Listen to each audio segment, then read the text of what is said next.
Cockroach party ভারতের রাজনীতিতে নতুন ঝড় নাকি তরুণদের ক্ষোভের বিস্ফোরণ?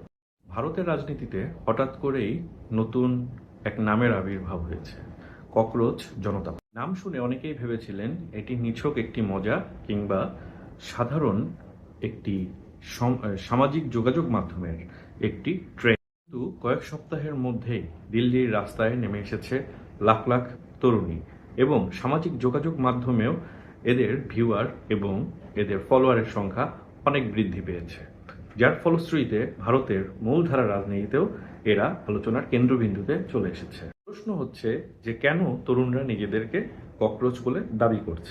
কি এমন ঘটেছিল যে এমন ব্যঙ্গাত্মক একটি বিষয় জাতীয় রাজনীতির আলোচনার কেন্দ্রতে চলে আসলো? ঘটনার শুরু 2026 সালের ভারতের প্রধান বিচারপতি সূর্যকান্তের একটি মন্তব্যকে ঘিরে ব্যাপক বিতর্কের সৃষ্টি হয়। ও ডিগ্রিধারী যুবকদেরকে নিয়ে ককরোচ সম্বোধন করার বিষয়টি সামনে চলে, যদিও পরে ব্যাখ্যা দেওয়া হয় যে বিষয়টি আসলে ভুলভাবে উপস্থাপন করা হয়েছে, কিন্তু ততক্ষণে সামাজিক যোগাযোগ মাধ্যমে বিষয়টি নিয়ে আলোচনা সমালোচনার ঝড়। সেই বিক্ষোভকে আন্দোলনের রূপ দেন অভিজিৎ। তিনি ঘোষণা করেন যে যদি রাষ্ট্র আমাদেরকে ককরোচ হিসেবেই স্বীকৃতি দেয় তাহলে আমরা ককরোচ হিসেবেই বেঁচে থাকতে চাই এবং ককরোচ হিসেবেই আমরা সংগঠিত। সেখান থেকেই জন্ম নেয় ককরোচ জনতা পার্টি। আসলে এটি শুধুমাত্র একটি নামের বিষয় নয়, ভারতের রাজনীতিতে দীর্ঘদিন ধরে চলে আসা দুর্নীতি, সামাজিক যে অবক্ষয় তা এবং বেকারত্ব। যুবকরা ডিগ্রি নিচ্ছে কিন্তু চাকরি পাচ্ছে না, তরুণদের মাঝে হতাশা ক্রমবর্ধমানভাবে। চাকরির প্রশ্নপত্র ফাঁস নিয়েও তরুণদের মাঝে ক্ষোভ জন্ম, বিশেষ করে নিট পরীক্ষা, যেটি অত্যন্ত গুরুত্বপূর্ণ একটি পরীক্ষা ভারতের, সেই পরীক্ষার প্রশ্নপত্র ফাঁস নিয়ে তরুণদের মাঝে এক ধরনের হতাশা সৃষ্টি হয়েছে। ককরোচ জনতা পার্টি সেই হতাশার প্রতীক হয়েও তাদের বক্তব্য ছিল, আমরা অলস নই, আমরা সুযোগ পাচ্ছি, আমরা অযোগ্য নই, সিস্টেম আমাদেরকে ব্যর্থ করে রেখেছে। ফলে লাখো তরুণ এই আন্দোলনের সঙ্গে একাত্মতা ঘোষণা করতে শুরু। কয়েক সপ্তাহের মধ্যে আন্দোলনটি সামাজিক যোগাযোগ মাধ্যমে ছড়িয়ে পড়ে। এই আন্দোলনে ককরোচ জনতা পার্টি সামাজিক যোগাযোগ মাধ্যমে কোটি কোটি অনুসারী পেয়ে পর দিল্লিতে হয়ে যায় সবচেয়ে বড় বিক্ষোভ, ককরোচ জনতা পার্টির প্রথম বিক্ষোভ। প্রতিবাদকারীরা ককরোচের মুখোশ পরে দিল্লির রাস্তায় যন্তর মন্তরে নেমে আসে এবং শিক্ষামন্ত্রীর পদত্যাগের দাবি।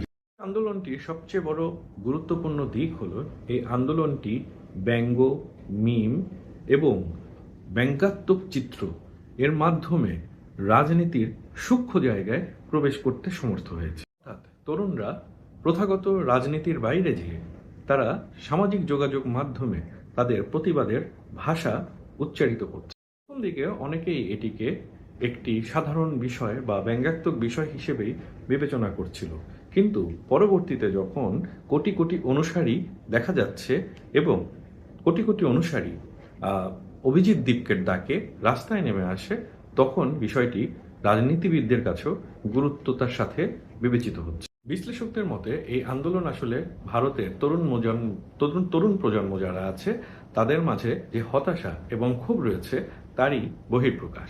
চাকরি নেই, হতাশা, এইসব বিবেচনা করে তরুণরা জীবন নিয়ে হতাশাগ্রস্ত হয়ে পড়েছে। জীবনযাত্রার মান বৃদ্ধি পেয়েছে, মূল্য বৃদ্ধি পেয়েছে। মূল্য যতটুকু বৃদ্ধি পেয়েছে মান ততটা বৃদ্ধি সম্ভব হচ্ছে না, কারণ মূল্যস্ফীতি।